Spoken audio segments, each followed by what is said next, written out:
Welcome, class, and thank you for joining me for these video notes as we begin diving into the second section of Chapter 3. So in the first section, we talked all about just how do we describe scatter plots, and we talked about how to describe the correlation, okay, and some of those elements that go into R. Now we're going to dive into the real meat of Chapter 2, or of Chapter 3, and we're going to talk about the least squares regression line, okay? So basically our linear regression. How can we fit the best line possible to describe this data so we can perform some calculations and predictions using that line? Okay, so here, this little chunk right here is just discussing that we can make predictions of the response variable given the explanatory variable, okay? And we can do that by fitting a line to it. Now, something you may notice in Algebra 2 and probably pre-calc and college algebra, we talk about slope being m, y-intercept being b. Now, in the stats world, those begin to blend a little bit, okay? There's inconsistent variables used to represent slope and y-intercept. So my recommendation, don't get too bogged down with this idea of our book calls the y-intercept A, slope B, because our calculator will use different things. The AP formula sheet, which I can show you right here, the AP formula sheet even uses something else. It uses these to describe the line of best fit. We'll get back to that a little bit more. But again, so there's different things used to talk about slope and y-intercepts. So don't get bogged down by what letter they're using to represent it. Focus on the meaning, okay? And so really let's talk about that part right there. Now, first of all, you're going to see this y hat pop up often, okay? Y hat, the little hat piece there just means we're talking about a prediction, okay? It's not the actual y value, it is the predicted y value to occur.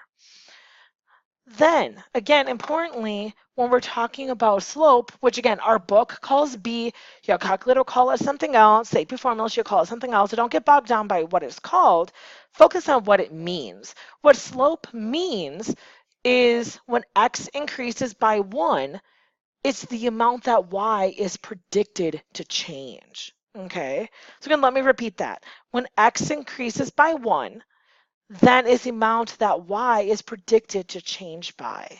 Okay, so again, that's going to be key. I would star that because that's going to keep coming back again and again and again.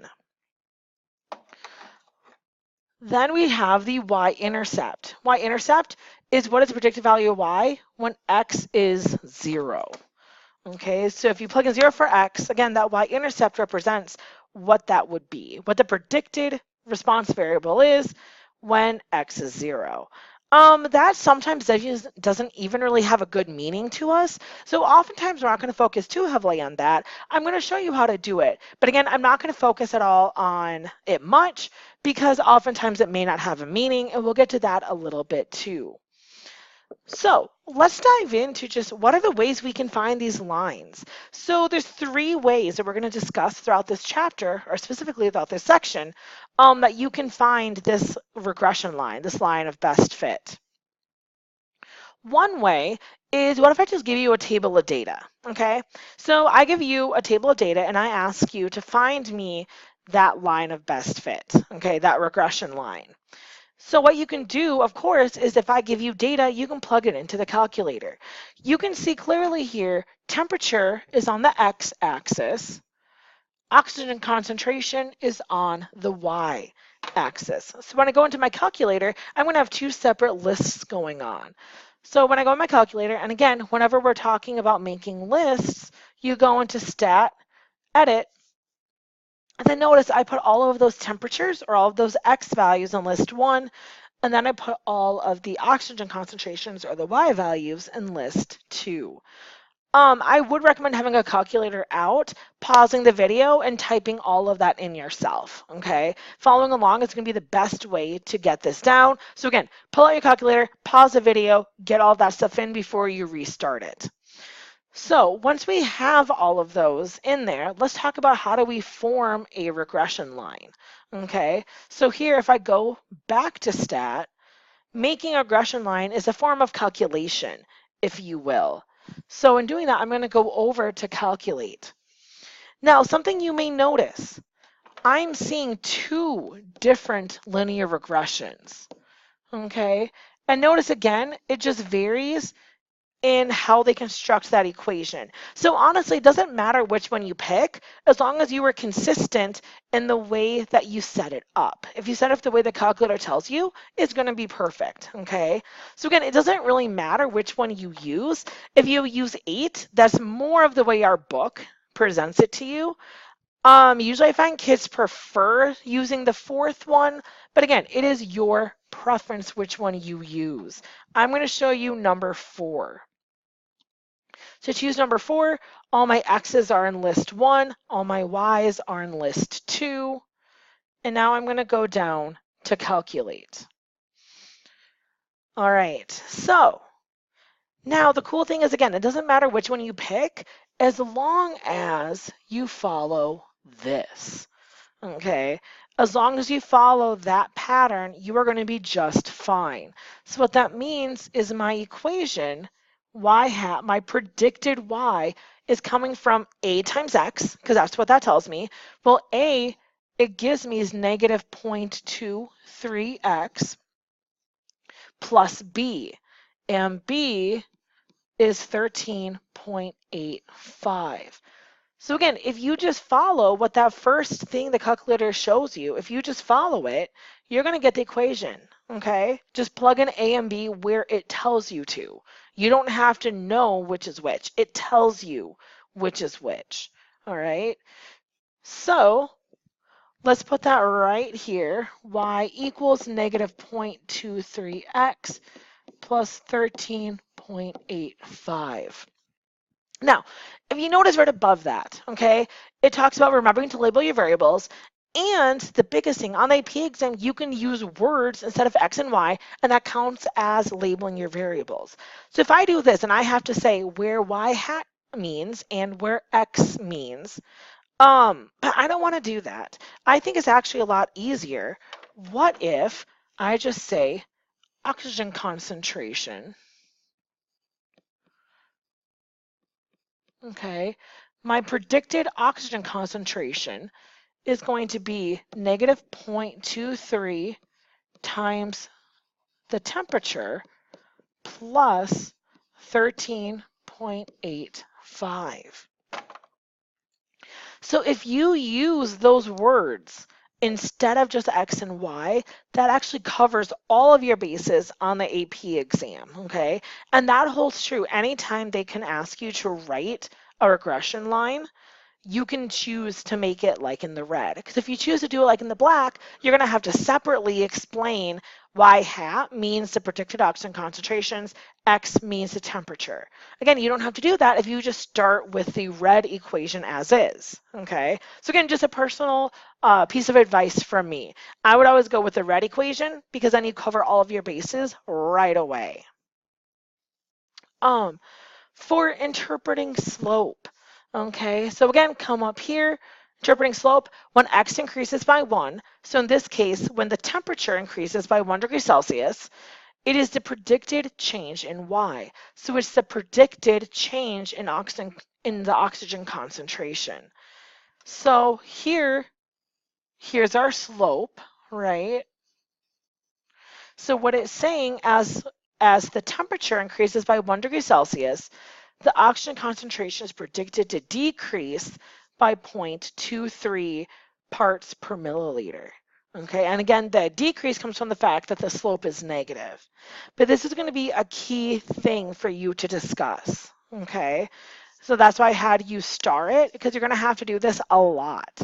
Every increase in 1 degree Celsius, okay, every increase in 1x shows you how Y is changing. So it shows you the oxygen concentration is predicted to decrease by 0.23. And of course, notice all of my context in there, okay? I don't say X and Y, I say actually what they mean, all right? Very, very important. And interpreting the y-intercept. Okay, so again, y-intercept, if I go back to my little cheat sheet right here in the blue, it's a predicted value of y when x is 0. So x being 0 means at 0 degrees Celsius, the predicted oxygen concentration would be this, because that is the y intercept.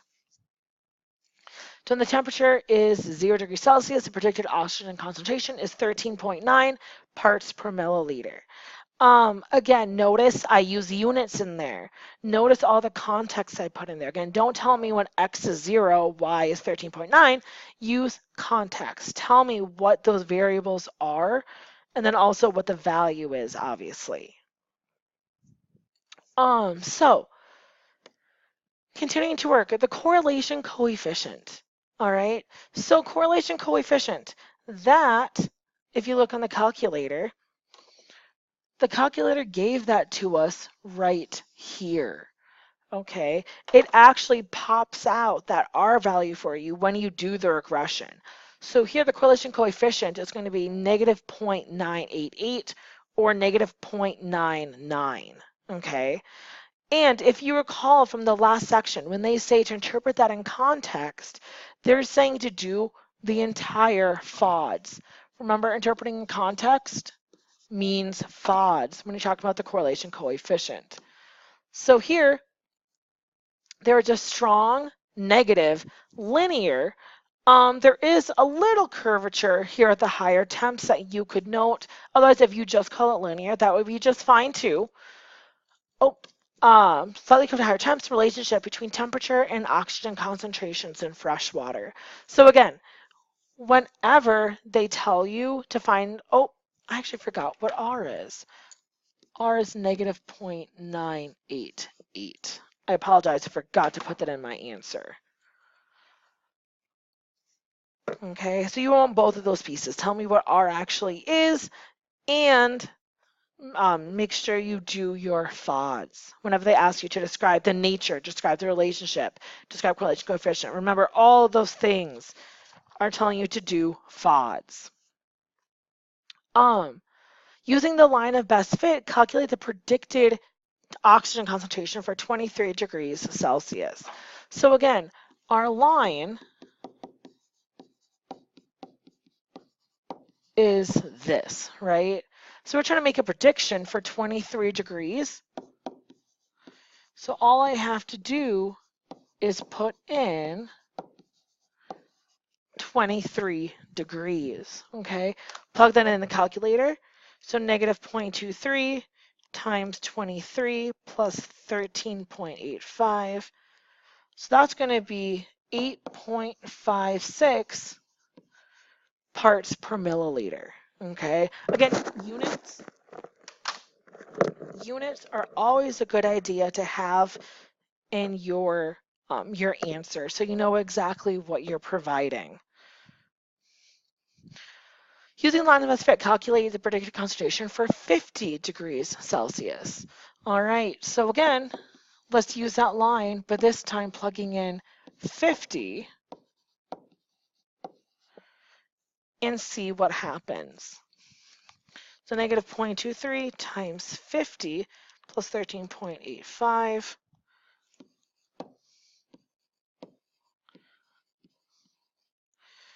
2.35 parts per milliliter.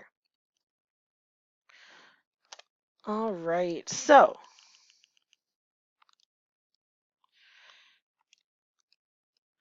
now let's take a look at what if this were 70?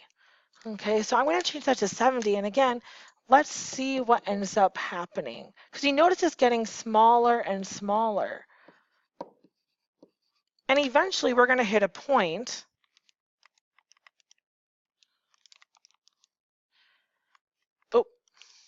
did that wrong in my calculator. Negative 0.23 times 70, 13.85. So if I did 70, negative 2.25 parts per milliliter. So now I'm starting to run into some issues because again, you notice it's constantly decreasing, but here,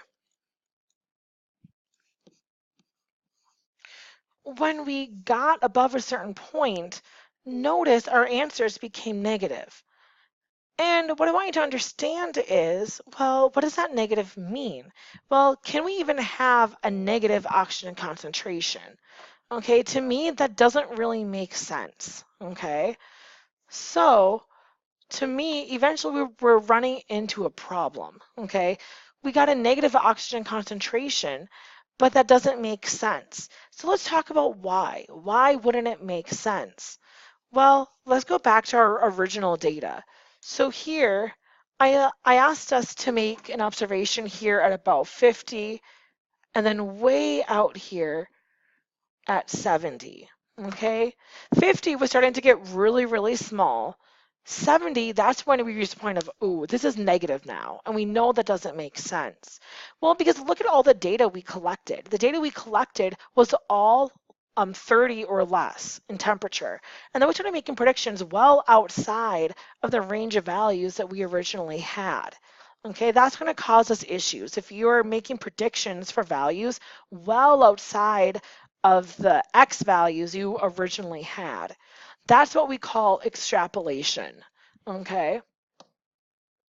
And you have to be really careful for extrapolation. Again, to reiterate what it means, if you're making predictions well outside of the X values in the data you originally collected, and again, that causes some huge issues, huge ramifications, because you see sometimes you get values that don't make sense when you do that. Okay, so again, just make sure you're well aware that that is a potential hazard when you're doing calculations. Always be cautious that you're using values within reason. So let's talk about the second way that we can make predictions, okay, or make lines of best fit. The second way, and the way that I actually see more often on the AP exam, is looking at a mini-tab output. So what I mean by mini-tab output is I'm talking about this right here, okay? So instead of giving you the actual data, they give you some summary information about the data. So the cool thing is you can still find the slope and the y-intercept, because to write the equation of a line, those are the two things that you need, right? You always look at the coefficient column, okay? So the coefficient column has the values. The coefficient next to the constant is going to be your y-intercept. The one next to the variable itself is going to be your slope. And that should make sense because the slope is always with the x, and the x is your variable. So that makes sense. And the constant means the number itself, the number alone. And again, that also makes sense because that's what the y-intercept ends up being.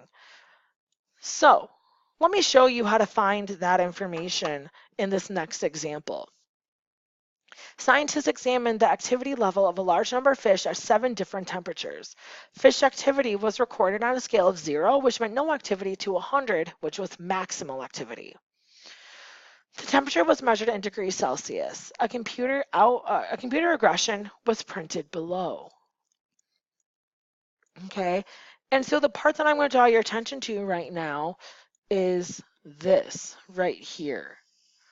Okay, where they say variable and the coefficients. Okay, so notice under variable we have constant and temperature. Okay, so what that's telling me is that this right here is my y-intercept. Okay, that's the one that's the constant, the value by itself. Temperature is my variable, so the thing connected to that is going to be my slope. Okay, so again, whenever you're asked to make the line of best fit looking at a computer output, that's what you do. You look for the variable and coefficients. The thing with the constant is y-intercept. The thing with the variable itself is your slope. So remember, when I'm writing the equation, I think the best thing you can do is use the variables themselves. So y is going to be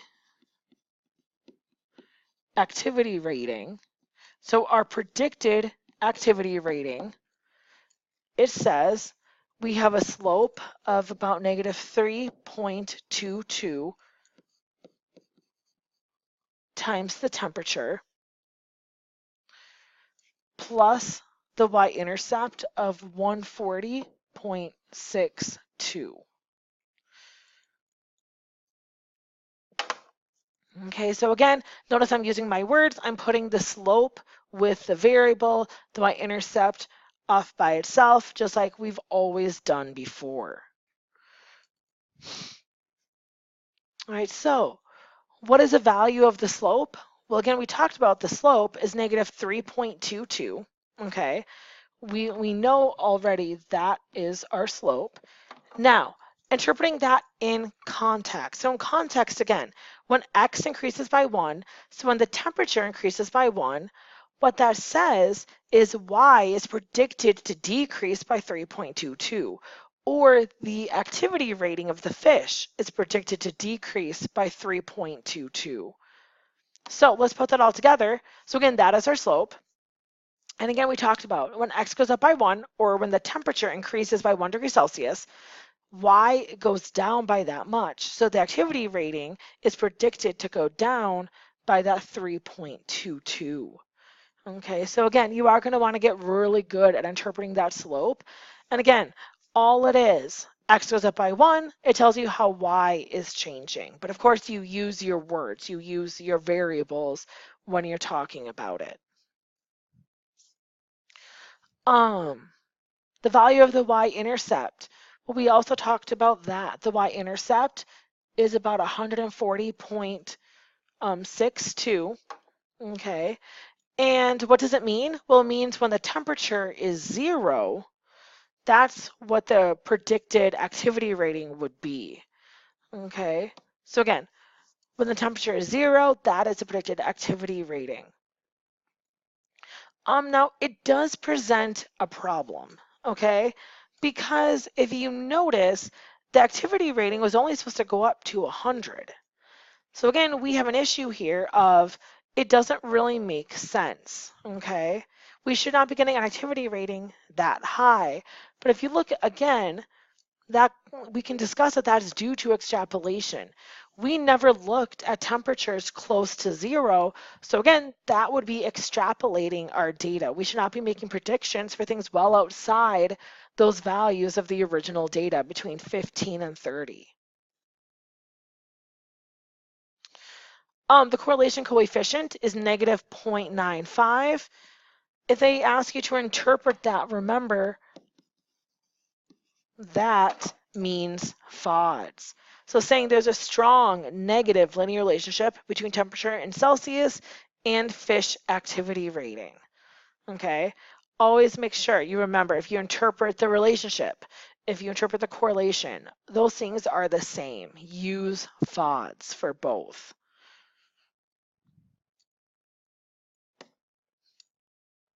Using the line of best fit, calculate the predicted fish activity level for fish at a temperature of 25 degrees Celsius.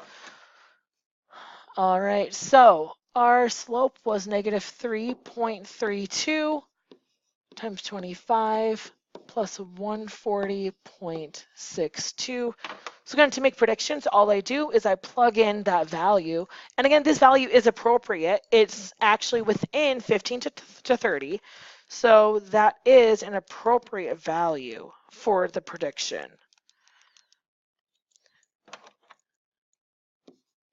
Oh, and the rating that we should get is 57.62.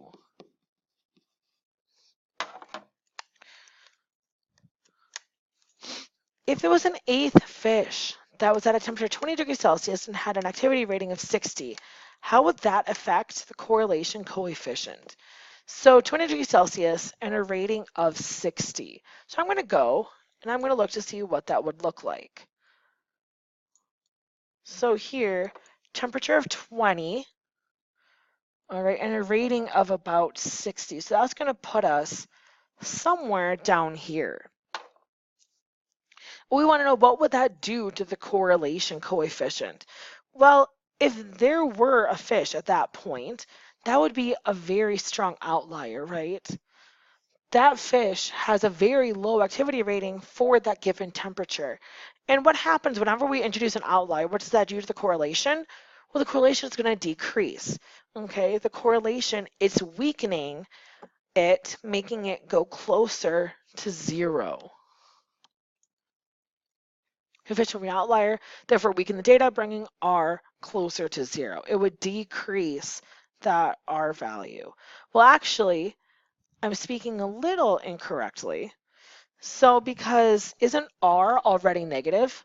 So you do actually want to be very careful of, in this case, weakening and bringing it closer to 0 if it's already negative. So R is already negative. So closer to 0 is technically an increase. So do you want to be really careful about that? Again, I know that's a little weird to wrap your minds around, but R is already negative. So technically it's increasing closer to 0, even though you're weakening that correlation. So again, be really careful of the language you use there, because I obviously know what you mean, but I have to grade on what you say. So you have to choose your words very carefully, okay? So saying it's getting closer to 0 is beautiful, because I think it's easy to forget that in this circumstance, technically that is an increase, okay? And how would it affect the slope of the regression line? Well, if right now it's sitting like that, the regression line right now is probably something very close to that. Now, it's going to get pulled down, okay? It's going to make the regression line a little bit more shallow in its slope. So in making the slope a little bit more shallow, what's going to happen? Again, the slope is already negative, so it's going to have to increase closer to 0. Okay, so again, same reasoning as before. Since it's already negative, shallowing it is actually going to bring it closer to 0. Okay, and closer to 0, again, in this case, is technically an increase, which again is a little bit weird to wrap our minds around, which is why I want you to choose your words very carefully, especially when dealing with negative slopes. Positive slopes and positive correlation are just fine. Is when you start dealing with negatives, starts getting a little bit weird. So what point am I making with this? Well, in this example, the point that I'm making is outliers and influential points. They do have a strong influence on slope and on correlation, okay? So that's why when we're doing calculations, you want to make sure, again, you're careful to discuss if there's any outliers, because those are going to adjust your values heavily if they're in there. So let's do a little multiple choice practice, shall we? So the British government conducts regular surveys of household spending. The average weekly household spending in pounds on tobacco products and alcoholic products for each of 11 regions in Great Britain was recorded. A scatter plot of spending on alcohol versus spending on tobacco is shown below. Which of the following statements is true? All right, so here the observation for 0.56 is an outlier. So here we're talking about this data point right here. And while it looks like it's maybe a little bit lower than what we would expect for that general increase, if you look at all of these down here, those were kind of match that pattern. So I'm actually not really too concerned about this point right here, because again, those other ones I put in red are a little bit lower than we would expect too. All right, so again, I wouldn't be too concerned with saying that that one is an outlier. There's clear evidence of a negative association between spending on alcohol and tobacco. Well, here I would say exact opposite. If we look at that general trend, I'm actually seeing a positive association, not a negative one. The equational line of the least squares regression line for this plot would be approximately 10 minus 2x. Well, here again, we just talked about that there is a positive association here. But here, a negative slope, that would be making a line that looks like this, coming down. And that's not what we're looking for at all. So C, I don't think there's any way that could be the equation because the slope is the opposite sign of what we'd be looking for. The correlation for this data is 0.99. Again, I disagree with that because 0.99 is a pretty strong statement to make. That would be pretty near a perfectly straight line. And again, we have a concern down here that is very much going to be decreasing the strength of that correlation. So I would say D is not it either. And in fact, E talks about the observation lower right-hand corner is influential for the line. I would say definitely. That is a very strong outlier, and that is going to have a strong impact on that regression line when we end up making it. All right, let's look at this. So a data set included for people per television set and the number of people per physician for 40 countries. The Fathom screenshot below displays a scatter plot of the data with the least squares line added. In Ethiopia, there were 503 people per TV and 36,660 people per doctor.